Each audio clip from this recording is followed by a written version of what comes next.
Jaya Radha Madhava Kunja Bihari.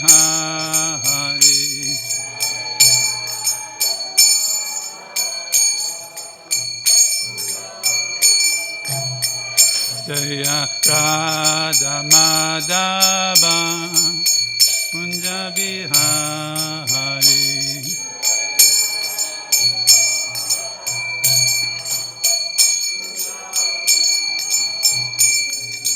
Gopijana Vallabha Girivardhari.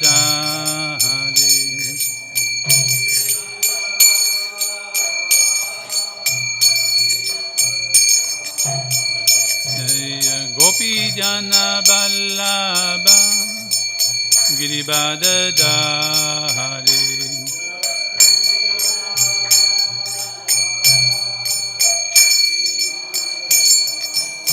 Yashodanandana Brajajana Ranjana.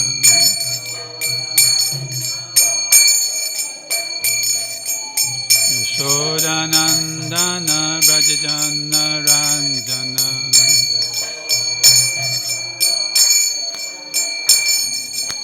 Yamunatira Vanachari.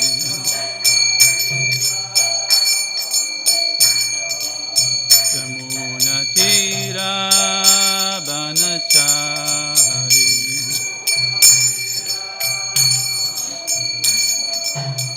Jaya Radha Madhava Kunja Bihari.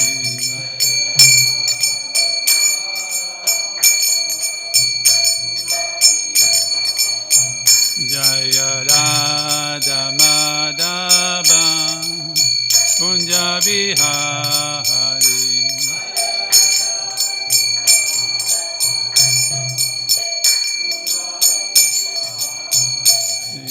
Gopijana Vallabha Girivardhari.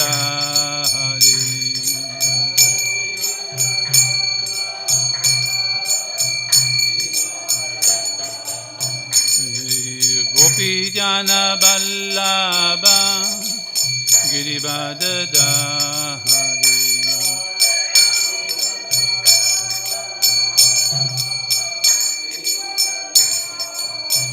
Yashodanandana Brajajana Ranjana.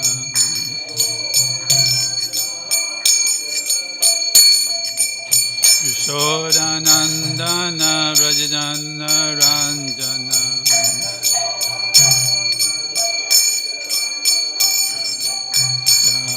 Yamunatira Vanachari.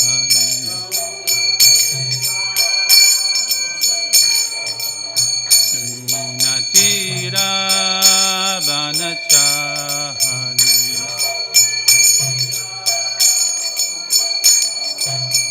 Jaya Radha Madhava Kunja Bihari.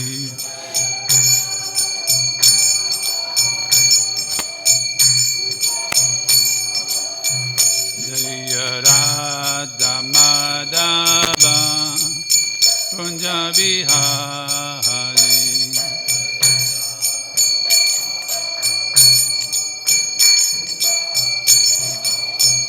Hare Krishna Hare Krishna Krishna Krishna Hare Hare Hare Rama Hare Rama Rama Rama Hare Hare.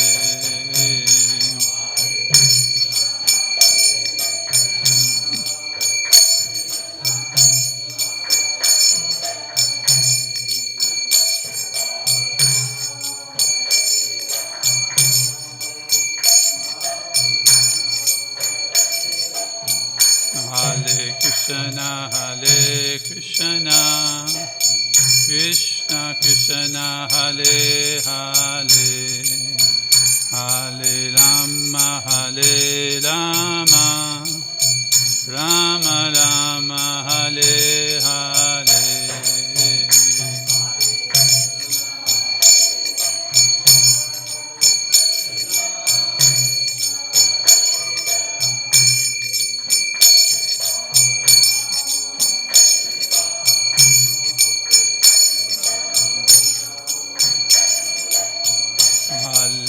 Krishna, Hare Krishna, Krishna Krishna, Hare Hare, Hare Rama,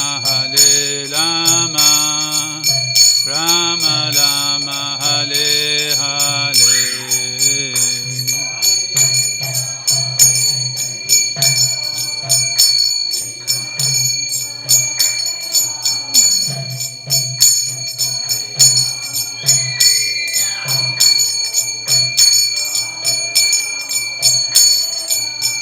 Jaya Prabhupada, Prabhupada, Prabhupada, Jaya Prabhupada.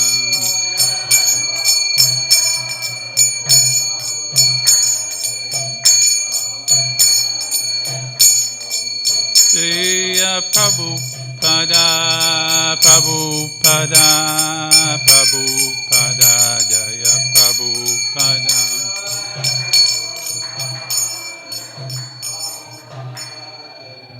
Prabhupada, Jaya Prabhu, Jaya Shila Prabhupada. Srila Prabhupada ki jai, ISKCON's founder Acharya, Srila Prabhupada ki jai, Grantaraj, Srimad Bhagavatam ki jai, Jai Shri Gora Anitai, Jai Shri Radha Govardhana, Hare Krishna Balaram, Jai Giri Govardhana ki jai, Vrinda Devi, Devi Maharani, all glories to assembled devotees, all glories to assembled devotees, all glories to assembled devotees, all glories to Shri Shri Guru and Gauranga Gaura Pemanandi Hari Hari Bo. This is got a serious. Thank you very much, everybody, for attending Srimad Bhagavatam class after the big Ram party last night. I thought they want to be Ram over or hungover. I mean, something like that. So we are reading from the Srimad Bhagavatam, 3rd Canto, chapter 22, text 15. That chapter is entitled "The Marriage of Kadama Muni and Devahuti."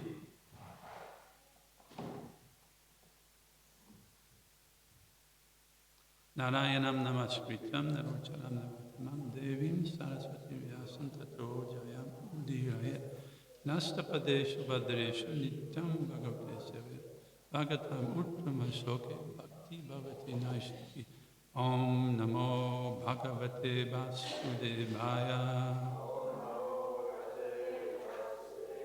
Om namo bhagavate vasudevaya. Om namo bhagavate vasudevaya.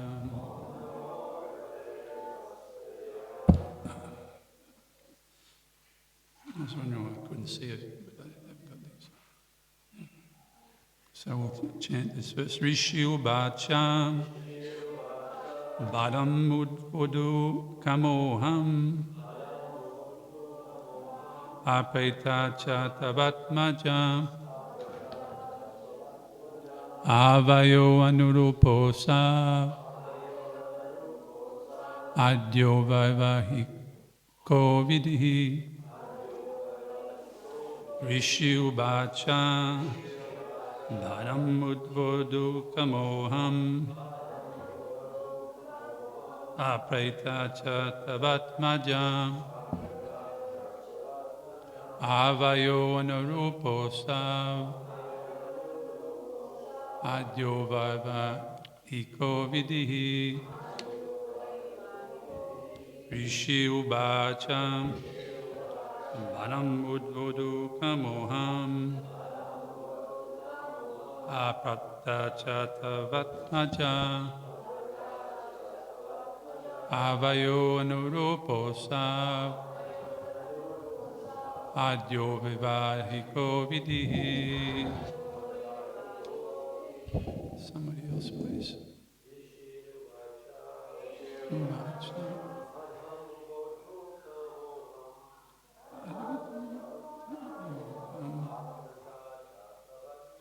Apata Chatavatmaja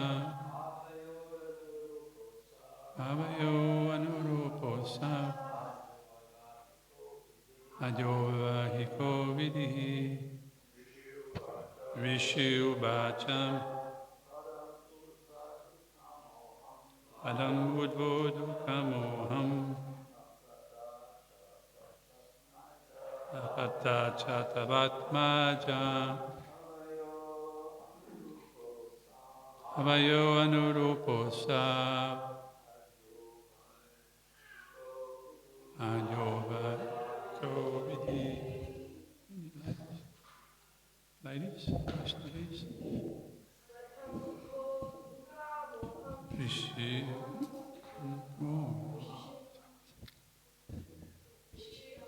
Vishilvacha. Badam udvodokamoham. Apata chatavatmaja. Avayo anuruposa. Ajovavai kovidhi. Yes, we'll do the word for word. Rishi, the great sage Kadama, Uvacha, said, Badam, very well. Udvodu Kamaha, desirous to marry. Aham, I. Apatta, not promised to anyone else. Cha, and Tava, your Atmaja, daughter. Avayo, of us too. Anurupaha, proper. Aso, this. Adya, first. Vaivahikaha, of marriage. Vidihi, ritualistic ceremony. Translation and purport by His Divine Grace A.C. Bhaktivedanta Swami Srila Prabhupada Ki Jai. Translation. The great sage replied, certainly I have a desire to marry, and your daughter has not yet married or given her word to anyone. Therefore, our marriage, according to the Vedic system, can take place. Repeatedly, the great sage replied, certainly I have a desire to marry, and your daughter has not yet married or given her word to anyone. Therefore, a marriage, according to the Vedic system, can take place. Purport. There were many considerations by Kadama Muni before accepting the daughter of Swayam Bhuva Manu. Most important is that Devahuti had first of all fixed her mind on marrying him. She did not choose to have any other man as her husband. That is a great consideration because female psychology dictates that when a woman offers her heart to a man for the first time, it is very difficult for her to take it back. Also, she had not married before. She was a virgin girl. All these considerations convinced Kadama Muni to accept her. Therefore, he said, quote, yes, I shall accept your daughter under religious regulations of marriage, close quote. There are different kinds of marriages, of which the first-class marriage is held by inviting a suitable bridegroom for the daughter and giving her in charity, well-dressed and well-decorated with ornaments, along with the marriage, along with a dowry according to the means of the father. There are other kinds of marriage, such as Gandharva marriage and marriage by love, which are also accepted as marriage. Even if one is forcibly kidnapped and later on accepted as a wife, that is also accepted. But Kadama Muni accepted the first-class way of marriage because the father was willing and the daughter was qualified. She had never offered her heart to anyone else. All these considerations made Kadama Muni agreed to accept the daughter of Swayambhuva Manu. Translation again, the great sage replied, certainly, I have a desire to marry, and your daughter has not yet married or given a word to anyone. Therefore, our marriage, according to the Vedic system, can take place. Om Ganati Midandasya Ganam Ganam Salakaya Sakshus Unmilitam Jena Tasmai Shri Guruve Namaha Pancha Kalpatu Vishakripa Sindhu Patitanam Pavinebhyo Vaishnavyo Namaha Shri Krishna Chaitanya Prabhu Nityananda Shri Advaita Gadadhara Srivasari Gaura Bhaktavinda Hare Krishna Krishna Krishna Hare Hare Hare Rama Rama Rama Hare. Thank you again. My respect to my dear seniors here. They're so very humble and kind to even be sitting here.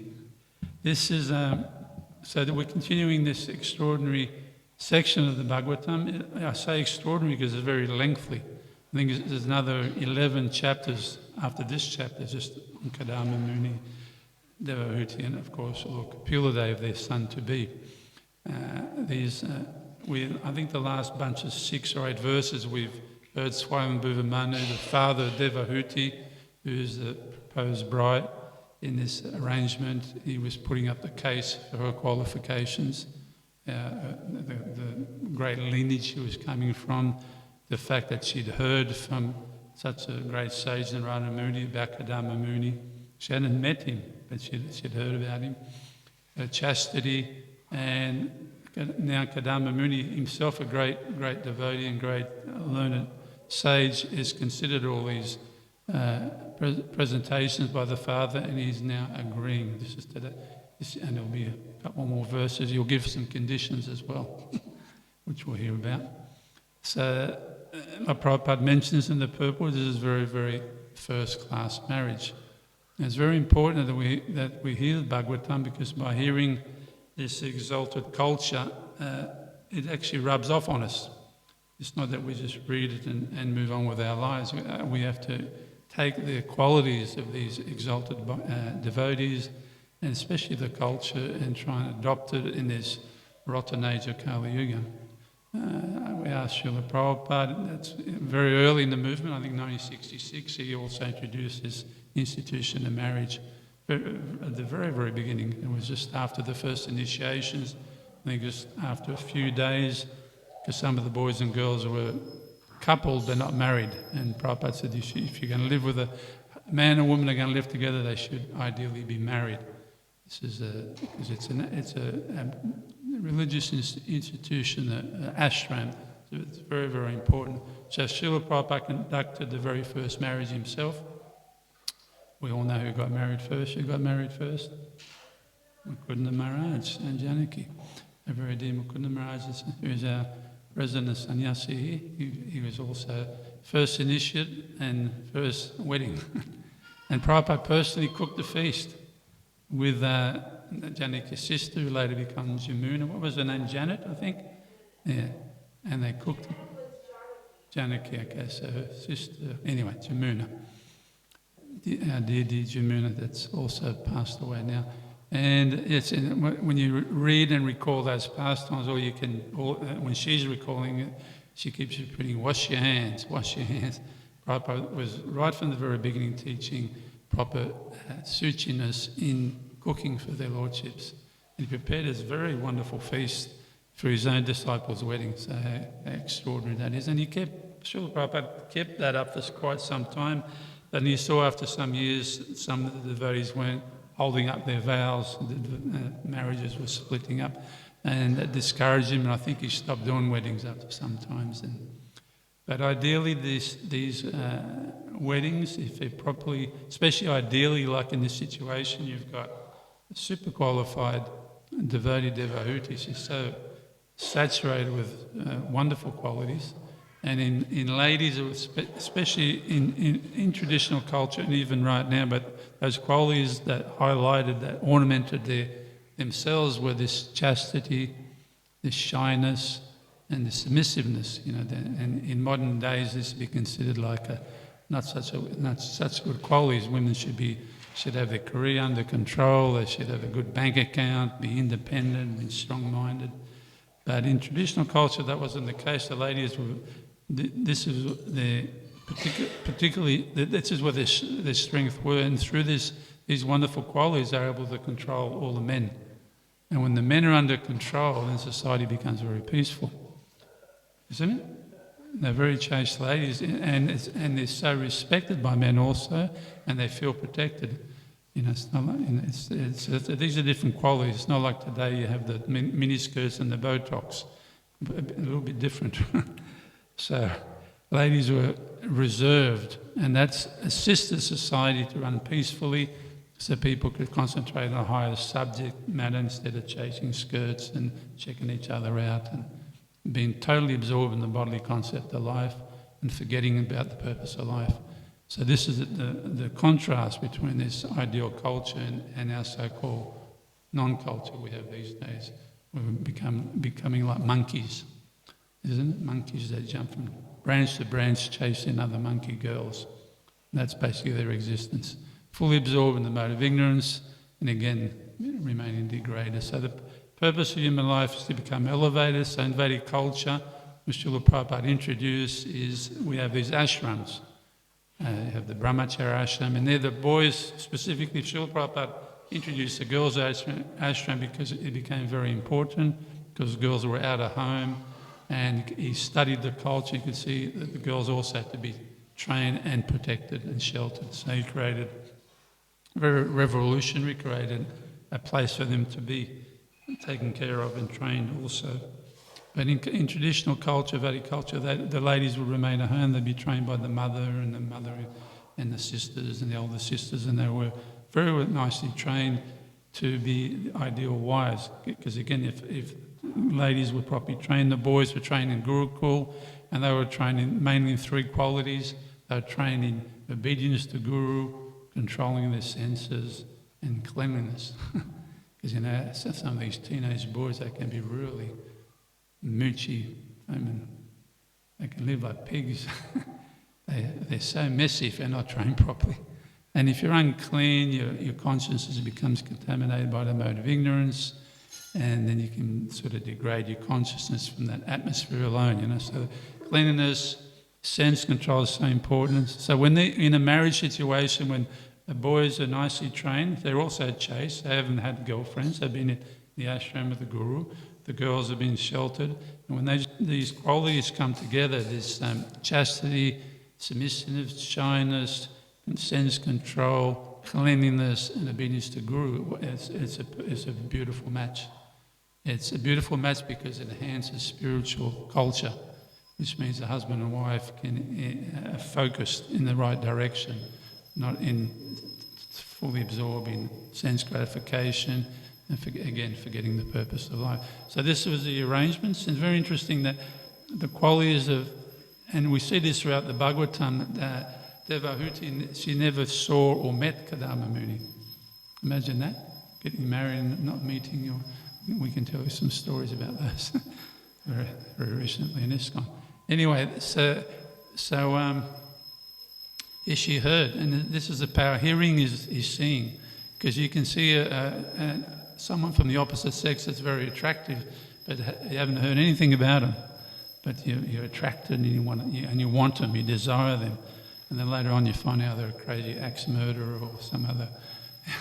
So it's very important to hear, get some information first, I would say.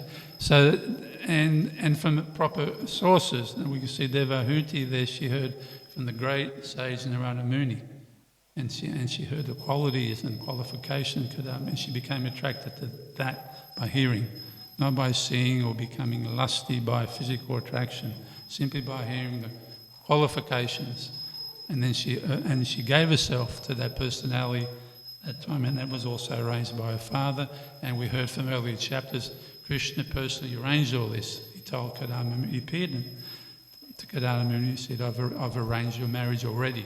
And at that time, Swami Vivamanu was travelling through the lands. He had also heard about Kadama Muni, and he had this very beautiful, qualified young princess he wanted to marry, and it all came together very, very nicely. So there's a lot to learn, a lot to study, a lot to absorb, and as much as we can absorb this into our communities, So this is first-class marriage, and we've had that in ISKCON where, at least in the early days, I was part of that culture with the authorities, because the girls were in an ashram, they weren't at home, so her carers were the temple leaders, generally the temple president and his wife, would oversee the ladies, and they would arrange marriages. And if their hearts were in the right place, then you would see nice arrangements, you know. I was one of these arrangements, victims, no, arrangements, I should say. No, only joking. I was away, and it's quite because we're not brought up in this culture, so it can be quite a shock to the system. I was away. I'd been in the ashram for many years, and I'd been away on service in Europe. I'd come back after 3 months, and the very next day, the regional secretary called me into his office. I might even mean his home, and said, "We want you to marry, and we've got this girl we want you to marry." I said, "Okay." I said, "Not what you'd expect after being away for 3 months." And naturally I said, "Well, can I meet her?" That's a fair enough question, isn't it? I mean, she could be a mad ex-murderer as well. So I said, and funny enough, he said, "No, if you want to meet her, you have to marry her." My God. Anyway, I said, well, let me think about it. So what I did that day and that evening, I spoke to friends and seniors that were mostly Grihastas that knew me, had known me for a long time, knew me well and knew her well, and took their advice. Again, went through the hearing process. Huh? We still hadn't met. And everyone thought it was a really good idea, a good match. The temple authorities thought it was a good match. The spiritual master at the time thought it was a good match. So I had all the blessings and approvals of the Vaishnavas. So on that basis, I went back, and the next day I said, "Okay." And then they brought the girl, and we met up. It was a bit awkward because we both arrived at the door at the same time to knock on. And we were introduced. We went for a walk around the block, had a bit of a chat, and next day we were married.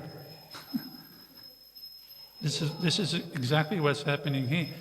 Kadama Muni is there in his ashram. Swayambhuva Manu just arrived with his daughter. There's a little bit of chatting.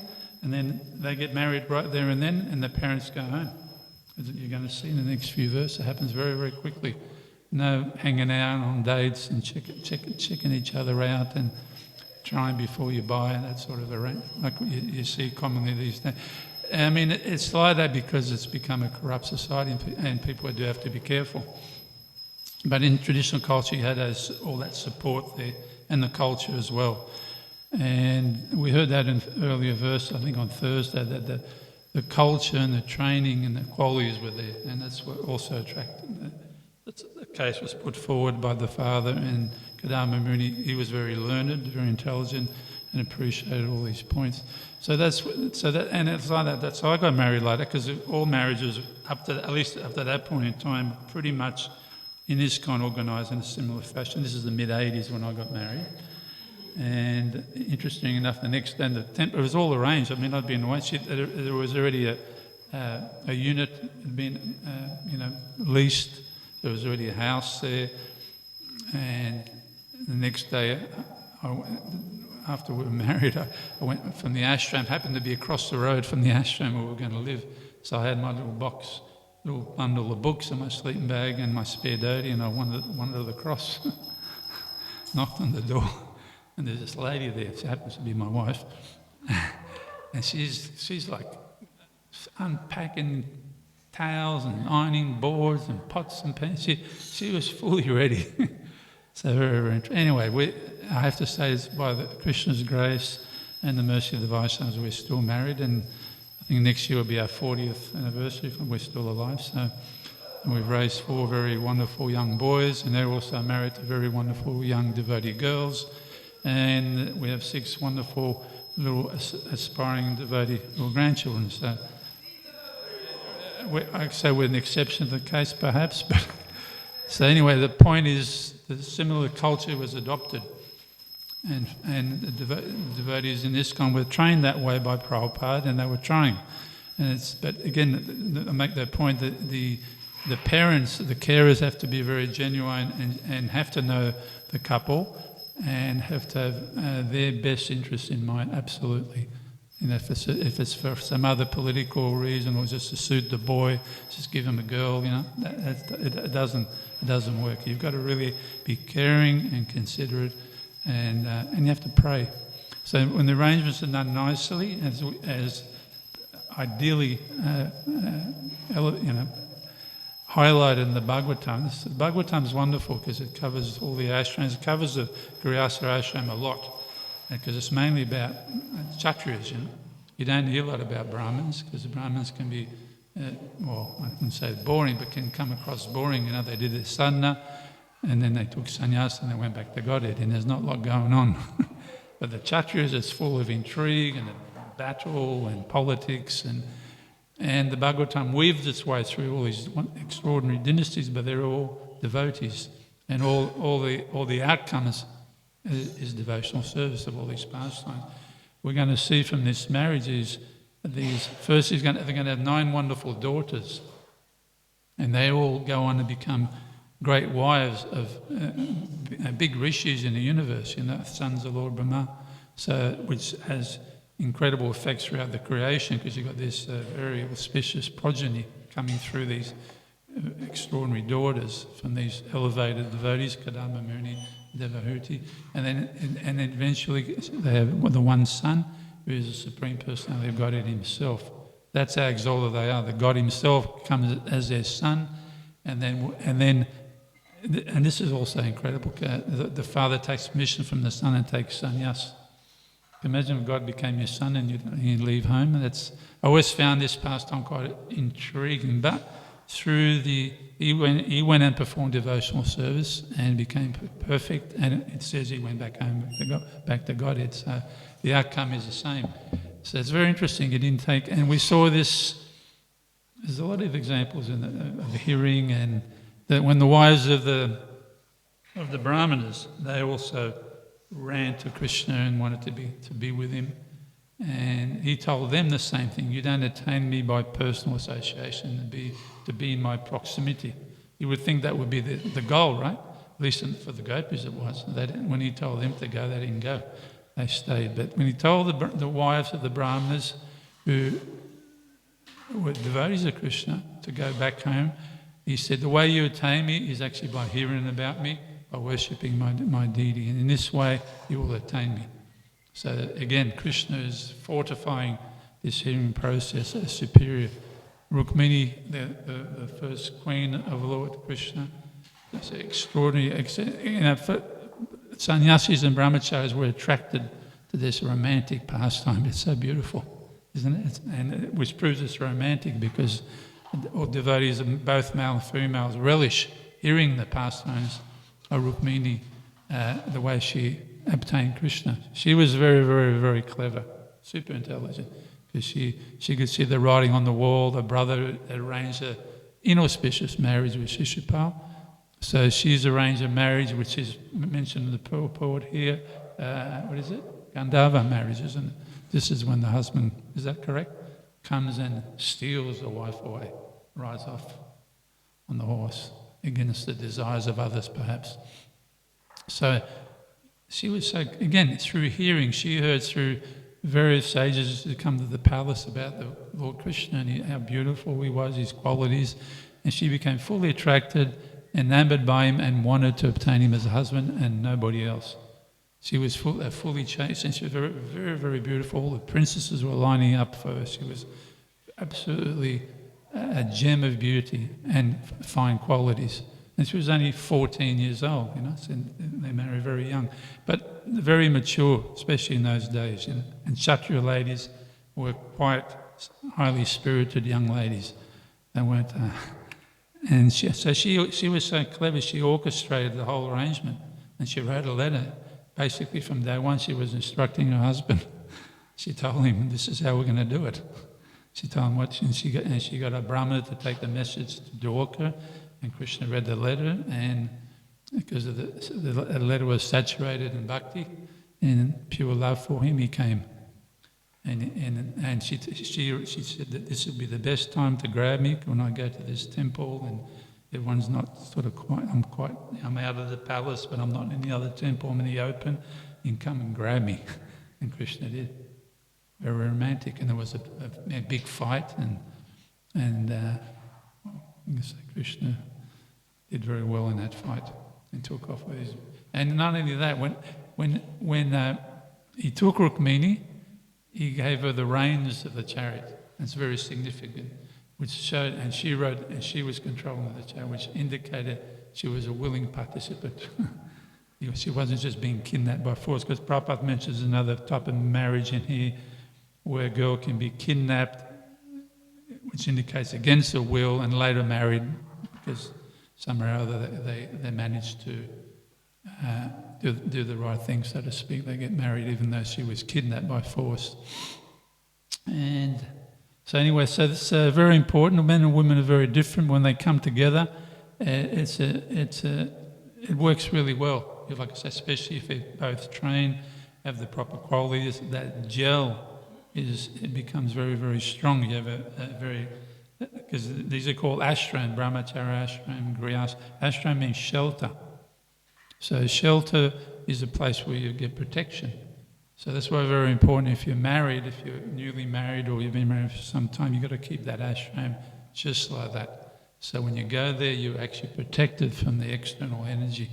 Otherwise, you don't want to bring all that into the ashram. It's got to be a place where you have peace and quiet. And that's generally the wife takes charge of that. She keeps the place nice and tidy and clean. Now, people don't like to hear this, that the ladies cook and do all these things, but that's what they did for thousands and thousands of years. And they will do for, once Kali Yuga we get through this horrific age, it'll go on again. Because it's a culture that works. Vedic culture works in the sense that it creates an atmosphere situation where people can make spiritual advancement. That's at the forefront. See, in our modern times, there's other considerations which are mostly sense gratification. What's in it for me? How am I going to enjoy? What am I going to get out of it? So on and so forth. And everything else is secondary. In a Krishna conscious situation, it's how we're going to work together and become Krishna conscious and overcome all the obstacles that are going to be there, because they're there. And you've got to remember, in ashrams, they're not perfect from day one. When you become a brahmachari and shave up the first day, you're not a fully qualified brahmachari. You have to work at it. In Vedic culture, they stayed from the ashram from the age of 5 to 25. At least the Brahmins did. So it's a long process of training and becoming qualified. Grihastha ashram is the same. You dedicate 25 years. It's not you get married and all perfect. There can be a lot of fireworks at the beginning. It might not be so easy. But if you follow your vows and you remain dedicated, as we see in these examples here, then it can become better and improve. I know a lot of cases haven't, and that's just because of who we are and our conditioning, and it can be difficult, maybe not a proper arrangement, and so on and so forth, because we don't have that training, but still, most of us to some degree have tried along the way, and that's what Prabhupada wanted us to do. So boys and girls are different, they almost speak a different language, and we know that, right? It's literally different, even though it's English. I'm telling you, it's a different language, because we know most of us have heard of that book. What is it? Men are from Mars and women are from Visa. Is that right? Is it Visa? Venus, sorry. I think it's Visa myself, but anyway. And any young married couple, where's Daksha? I was going to tell him, keep that bank account topped up, buddy, if you want a good marriage. So men are from Mars and women from Visa. Hare Krishna. Or MasterCard, yeah, I guess so. And this arrangement works really well, I'm telling you. And also, I got told when I got married, and Prabhupada is quoted saying this, that women are like bangles, saris and babies. Is that true, ladies? She's nodding. And anyway, so I followed the protocol, and when I got married, I had a bunch of saris and some bangles, which I got told I had to have, and with babies came pretty quick, I'm telling you. 4 sons. And very happy wife. And we follow traditional methods. We decided I would go and work and earn the money and figure it out, and she would take care of our sons. And it's a luxury these days because life is so expensive, and we find both husband and wives have to work, which is a real shame. It's a real corruption of our society, because housing, like simple shelters, becomes so expensive that men and women have to sell their souls just to have a roof over their heads. And then they to some degree have to neglect their children. Children are dropped off and raised by strangers. And you don't know who these people are, what they're going to do, what they're going to feed them. And when they're home with their mother, they get that loving cooking, which is saturated with love, the care. And generally the professional women that have their kids monitored are the most qualified to raise their kids, because they're the most intelligent and educated. And unfortunately, they bump them off due to the pushings of society that we have these days. But I personally found, by having Melanie, my wife, taking care of the boys their whole life, they've become such well-rounded boys. They love their mother to death, and I know I can leave my body and die at any moment, and I don't have to worry about my wife. A lot of men worry about their wives, because who's going to take care of her and how's she going to get by. And they've promised me, you don't have to ever worry, we'll always take care of our mother. So that's part of the culture. And that's why, again, you'll see later on Devahuti, after she has 9 daughters, she desires a son, because that was very important. And then later on, this son is so exalted that, Prabhupada made a whole book on the teaching of Kapila Deva. I can't wait till we do these chapters. They're so deep. There's so much. They're all about devotional service, bhakti, in great detail. So that's coming up. So this is the culture that's been promoted here. And so remember, if you are married, or you've been married, or about to get married, men and women are different. They speak a different language, and you have to really work on that. You have to. It's like you can end up sticking your foot in your mouth if you're not careful. That's why Brahmana, you think thrice before he speaks. Think thrice before you speak. His words are very powerful, and through no intention you can create havoc in a relationship just by misunderstandings. So you have to understand that men and women are different. I remember Badrinarayan Maharaj, you all know Badrinarayan Maharaj. He didn't speak this year in Mayapur, but he usually speaks every year in Mayapur, and he always throws in a joke. So I'll quote one of his jokes, because it's bona fide, as was spoken in Mayapur in the Bhagavatam class. So he was talking, he told this, I think I was discussing a similar subject matter. You probably all heard the joke by now, but it's appropriate for today. And I'll finish on this joke. He said there was a gentleman who lived in California. Have you heard this one? He worked in California. You've heard it 1,000 times. And sorry, poor Varshan has to hang out with me. And there's, just by the way, Chamri Devi, she was the one, her husband arranged our marriage. So, and they had great care. And for Melanie was also used to take care of a lot of the children when the mothers would go on Sankirtan. That was a service looking after kids. And she particularly looked after Chitty, right? So because I came back from Europe and you guys had lined it all up. So it was a very nice arrangement, because it's lasted, and I think especially the interests of Melanie and myself were taken into consideration, and we had that loving care and arrangement. And it's like in this arrangement, Swayambhu Mani is in tears. He loves his daughter so much, but he really sees this beautiful, wonderful, qualified Brahma, the boy of Kadama Muni, and he's so happy to make the arrangement, but his heart is melting from separation as well. So these arrangements are saturated with love and care and consideration. So anyway, I'll finish on this joke. So this gentleman worked in California, and he lived in Hawaii. So he used to have to fly to work, and he used to hate flying. But anyway, one day after work, he was walking on the beach on the sand, and he bumped his toe on something. He picked it up, cleaned it up, and it was a lamp. And the genie comes out. Your wish and my command. Wow. He goes, great. He goes, I live in Hawaii and I work in California. I hate flying. Can you build me a bridge from California to Hawaii? It's a big bridge, right? How many thousands of kilometers? And the genie goes, give me a break. I'm a genie. You know how much cement and steel I need for that? Ask me something else. He goes, all right. He goes, me and my wife, we keep having these arguments and disagreements. Can you help us with that, please? He goes, what colour do you want your bridge and how many lanes do you want? So I'll finish on that note. So any questions and comments, especially from our senior householders? We've all been through the battle. It's a very important ashram actually, because it says the Brahmacharya ashram is a sure way and Grihastha ashram is a safe way. It's a very protective ashram if conducted properly. It gets us through those young years battling the material energy. And if we struggle through it, it can be a bit disturbing and unfortunate, but this is what's been taught to us by Prabhupada and the revealed scriptures. Anyone want to say something or rebuke what I've said or disagree or comment? No? We'll pass you the microphone. Vanapras life. You were married for some time.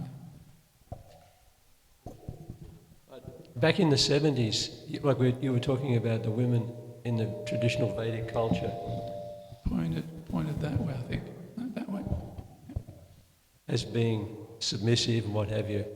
So back in the 70s, there was this feminist in Australia called Germaine Greer. She was famous for sort of pushing the rights of women. Anyway, so she went to India and she was really surprised at how well that culture worked.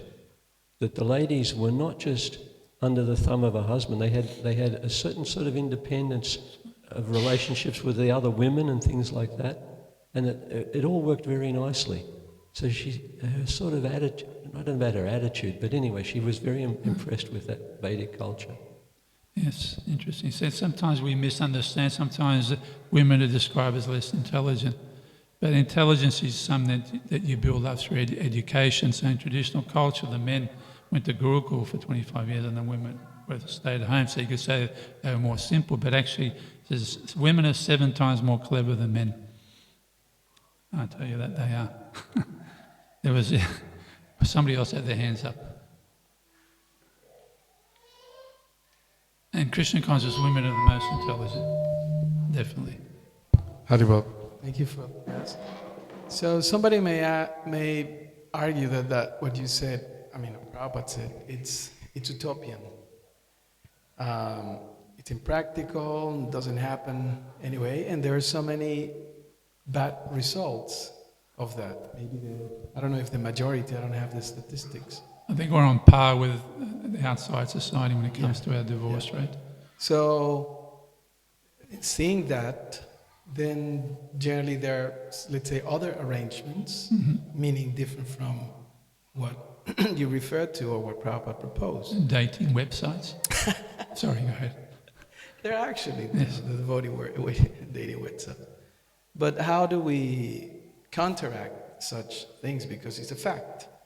I know that Prabhupada also changed his policies. At some point he stopped, marrying people, and even the sannyas, as we know, so many of them fell.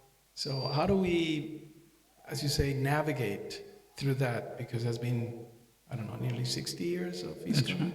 And there were many mistakes. Okay. So there's a couple of answers. One of the answers he Prabhupada does in terms of marriages, he says there are different types of marriages. He mentions marriages of love. Generally, marriages of love means when boys and girls make their own arrangement and not necessarily accepted by the parents. Maybe slide that door a little bit so that we don't bounce back off the other one. Thank you. So yeah, there are different. So what's been described here today, what's considered a first-class arrangement, but there are many arrangements, and we've seen ISKCON has had to happen. What to do about coming to a first-class arrangement? Is that what you're asking? Well, it boils back down to culture and education, which was mentioned a couple of verses ago in the purple. Prabhupada said there was cultures and qualities, and culture and qualities is through training and upbringing. So if the parents are Krishna conscious and are trying to adopt this culture in their own homes, then that's going to rub off on the children. If ideal for the boys can go to Gurukul and be trained properly, which we do probably less these days, so that's going to make it more difficult because the boys are all running around chasing girls at a young age. and our girls are probably less protected, I would say. In traditional culture, the father took charge of protecting the girl from external elements, so that way the girl remained pure. Because it says, Prabhupada mentioned, once a girl gives her heart to her first boy, then she becomes fully absorbed. That's why these marriages in India were done from a very young age. They didn't necessarily move in together. The girls were married at a young age, but they spent many years away from the husband, but they knew they had a husband, and when they reached maturity, then they would move to the family of the husband and be united as husband and wife. But that's become very, very corrupt, and it's become illegal. In India now, you've got to be 21 years of age to be married. They've completely abolished that traditional system because of so much corruption and abuse of ladies, of young girls. So that we're in Kali Yuga. So the answer is training, adopting the culture, and trying as much as we can. Otherwise, we will resort to other arrangements. And once that girl's had one relationship and her heart's broken, and she has another one, gets broken again. When she eventually gets married, her heart's broken in multiple places, so it becomes more difficult for the relationship. So it's important that the girls, as best as they can, remain chaste and just have the one. But we are in a rotten age. Excuse me, Gay. In response to that, in my lived experience in terms of contemporary marriages, Yes.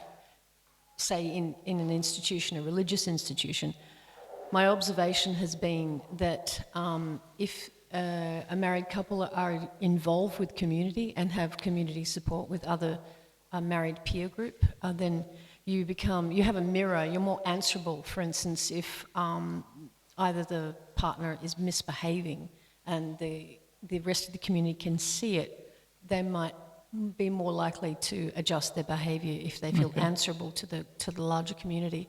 So in the old days, we would always have prasadam together in the mornings and the evenings, and we'd come to the morning program, we'd see each other, we'd see how we'd bring up our children, we'd reflect upon it with each other.